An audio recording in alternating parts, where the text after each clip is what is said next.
What's up, guys? Are you finding Illustrator difficult to create an amazing logo?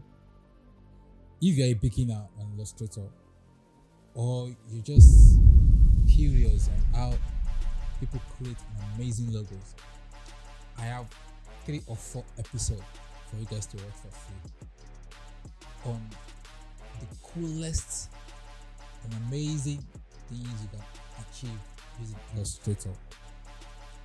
And this videos I'm talking about is a class video section that we had some days back, and the tutor of this class is one of Epee Tech Solution students, James. So he's going to take us, including me, he's going to take us on how we can create an amazing logo on Illustrator.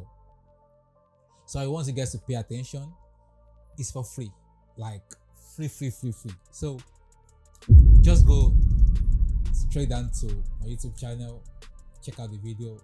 And if you're watching this on YouTube right now, so the next video you're about to watch is the Illustrator class. So relax, watch, and you can practice. Yeah, you should practice.